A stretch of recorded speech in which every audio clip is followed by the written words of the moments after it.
It's another edition of Time About the Movies, and today we're taking a look at the films of April 4th, 2003. We've got 5 films to look at today, so we got a lot to get to. Let's just go ahead and jump on into it. We'll start off with the biggest new release of the weekend, which is Joel Schumacher's Phone Booth. Random phone call. Hello? If you hang up, I will kill you. Who is this? I want your complete attention. Now, the whole city is watching one man. I want to see you talk the way you went. Colin Farrell. What do you keep talking for on the phone? If you tell him, I will kill you. On April 4th. Their position. Don't you get the game yet? Marty. On the fire! He's on the line. Look, I'm sure we can watch it that way. Finished yet. Phone Booth. Rated R. April 4th. Only in theaters. So you have a lot of different elements in play here. Joel Schumacher directing this, written by Larry Cohen, who was mostly known back in the day for writing a lot of blaxploitation and horror and science fiction films. But then he did stuff like Maniac Cop and its 2 sequels, and then he did Cellular, Captivity, and then this film as well. And then you also have a film produced by David Zucker, that David Zucker of the Naked Gun movies. So a lot of different elements in terms of behind the camera. But then you have Colin Farrell, who we talked about before with Daredevil, had a number of different movies come out in 2003. And then you also have Kiefer Sutherland, who you clearly hear Jack Bauer when you hear him as the guy on the phone. And then you also have Katie Holmes, Forrest Whitaker as the cop, Radha Mitchell is also in here as well. The story here is that you have a malevolent hidden sniper played by Sutherland who calls a phone booth, and when a young publicist inside answers the phone, he quickly finds his life is at risk. And this was one of those films that was delayed, not because of 9/11, but because of something that happened a year before. In October 2002, the film was supposed to be released in November, and then it got pushed back because of the DC sniper attacks that happened. So they pushed it back into April, and the rest is kind of history. The film actually did very well with critics. It was a major box office hit.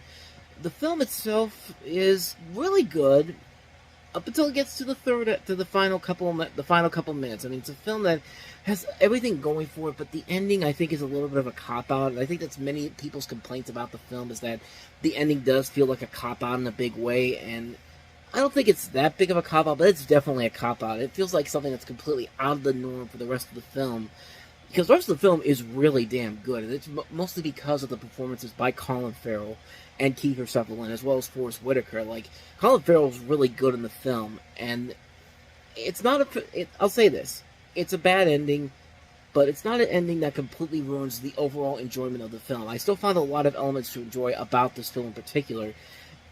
Really, it's surprising how much they're able to do it, because this thing is mercifully short. It's only 81 minutes long, so that's barely...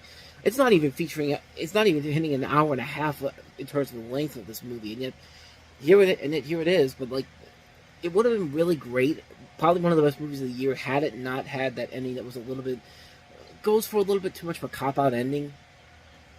I feel like if this film had a better ending to it, this easily would have been one of the best films of the year, but as it is, it's a film that's pretty good. And for Joel Schumacher, after a couple of bad movies he did between Batman and Robin and this, it was a nice return to form for him, and it actually gave him kind of an opportunity to kind of get back into form. He made a couple of other films after this, which weren't the best well-received films, but they were certainly a lot better than what he had done before, in between Batman and Robin and this. But like I said, if the ending had been better, I think this would have been one of the best films of the year. But as it is, it's still a really damn good thriller, and one I can easily recommend to people.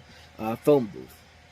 So with that said, let's move on to the next movie, and that is Amanda Bynes and Colin Firth in What a Girl Wants. What you need. According to this, me your daughter. When you see what you want, don't let anything Go her. I'm not going anywhere. stand in the way. What do you say we get the party started? No. Me? Amanda Bynes. She is so nice. Why are you trying so hard to fit in? You're born to stand out. What a girl wants. Mr. Wallace, yes, see. So am I, man. I'm not even cute yet. Rated PG. Now playing.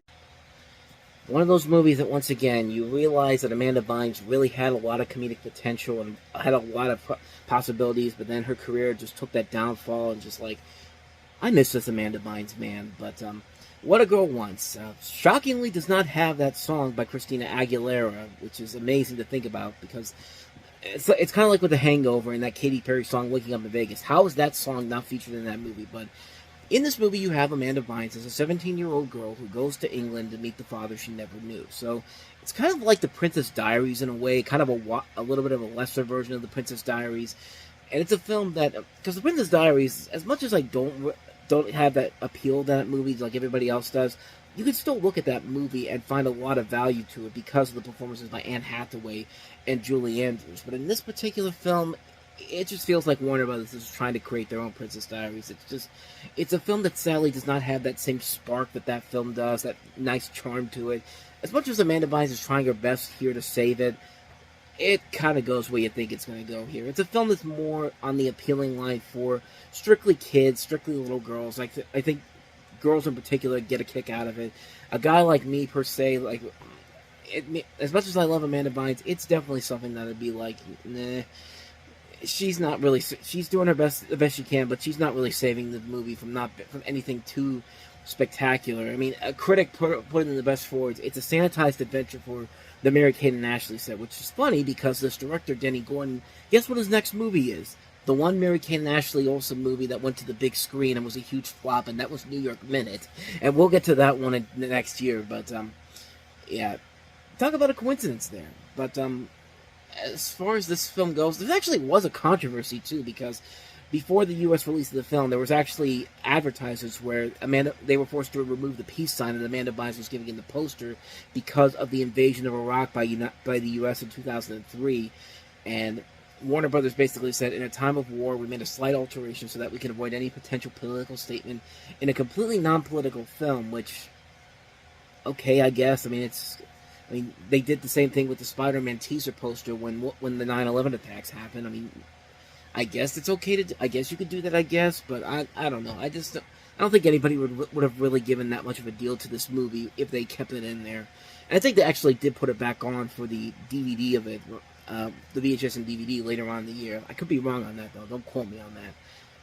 But yeah, like I said, as far as this movie goes, Amanda Bynes is probably the best thing about the film, but even her performance in this really can't save the film in general. It's a film that just is...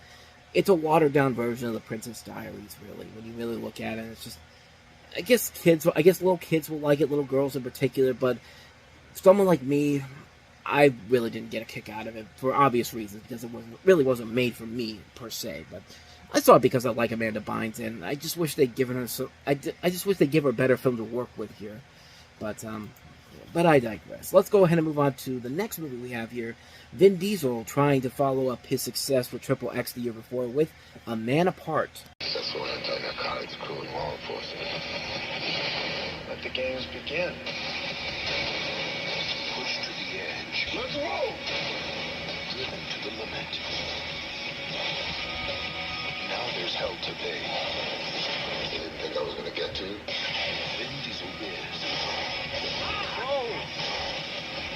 A Man Apart. I don't know how you stayed alive this long. Rated R. Starts Friday. Directed by F. Gary Gray, Vin Diesel stars as an undercover DEA agent who is on a vendetta to take down a mysterious drug lord named Diablo after his wife is murdered. And the drug lord's played by Lorenz Tate. You also have Tim Oliphant from Justified, Gino Silva, Steve Easton. That's really all you got for this film. This is really not a good movie, and probably one of the worst films F. Gary Gray has directed. And I mean, this is a guy that has made some pretty bad movies as of late. The Fate of the Furious, Men in Black International, Lift this year, and Lift's already considered for me as one of the worst movies of the year. But this is a film that's just kind of like, it was kind of one of the few times where it was the first time from F. Gary Gray that you saw a film that was just like, yeah, this really was a big misfire on so many levels. Friday was a great movie. Set It Off was good. Negotiator was good too, but not as great as it could have been. But this was the first film from him that really felt like a film that was just kind of like, your talents are really being wasted on a film like this. And even for Vin Diesel too. I get Vin Diesel's trying to do something different compared to what he had done beforehand, a more serious film, but you need a better script than this, man. I mean, this is one of those films where he tried to go outside of his norm with this and Knock Around Guys, but it didn't work. Both of these movies didn't work because they were too generic. They were too cliched. You knew exactly where they were going for it. This is basically a watered down version of Death Wish in a way, except it's Vin Diesel as the main character instead of Charlie Bronson.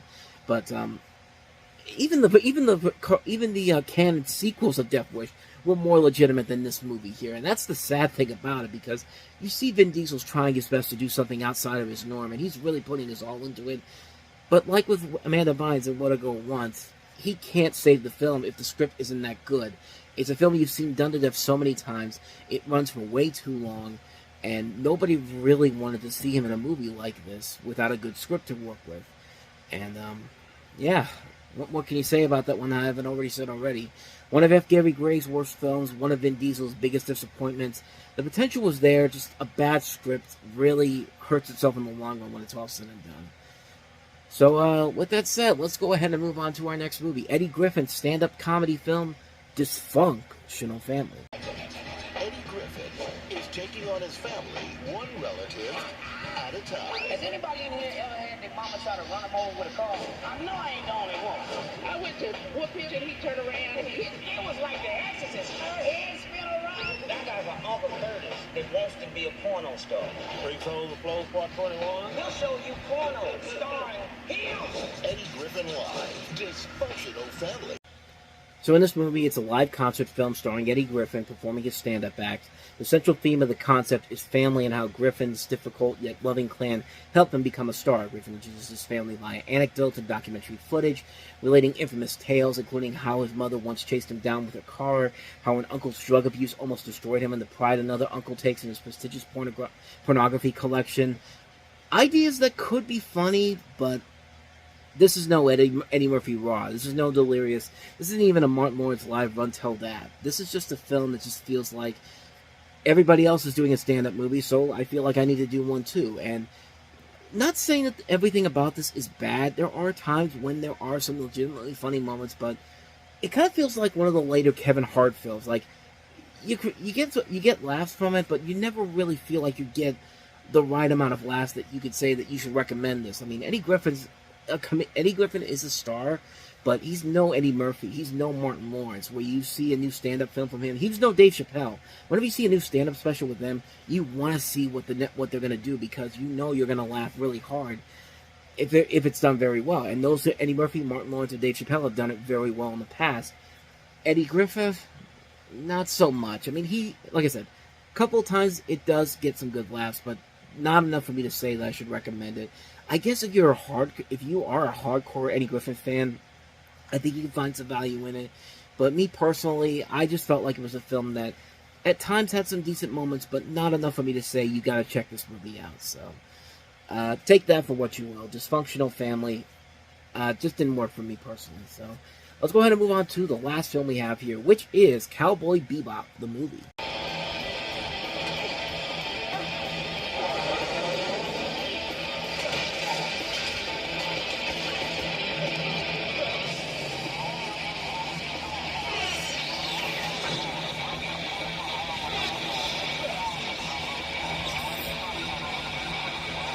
Say your prayers. So technically, this was released back in 2001 in Japan, actually 11 days before September 11th in Japan, and didn't come out in the U.S. until August 11, 2002, which then got a big theatrical release this weekend.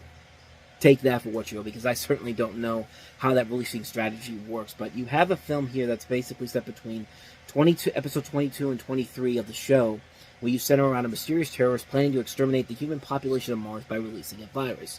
The bounty hunter crew of the spaceship Bebop works to capture the terrorist and prevent the attack. Now, I'm not a big Cowboy Bebop person, not because I've never had any interest in the character. I've just never really had an interest in the show in particular.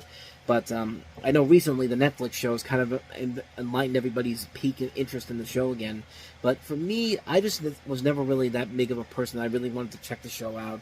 But not to say that the characters are bad in any way, shape, or form, or anything about this is interesting and all that. So you can kind of see why I didn't really delve into this too much. I didn't really see this movie in full. I feel like little bits and pieces here and there. And I thought, that definitely looks like something from the TV show, and it does look like it's on a bigger, grander scale compared to what the TV show had.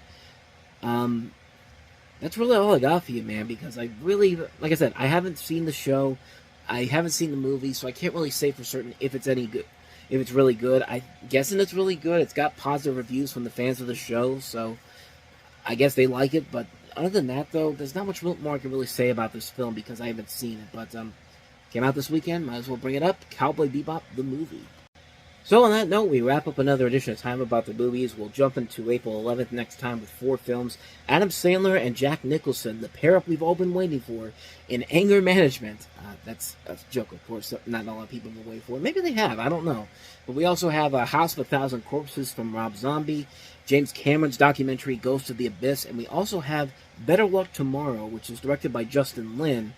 We'll talk about those 4 films on the next episode. But until then, thank you so much for watching, and if you want to see more videos like this, please hit the playlist on the next page, check out the previous episode, and also don't forget to hit the like and subscribe button if you want to see more videos like this on this channel. So, with that said, I'm off. I will see you guys next time, and until then, as always, take care.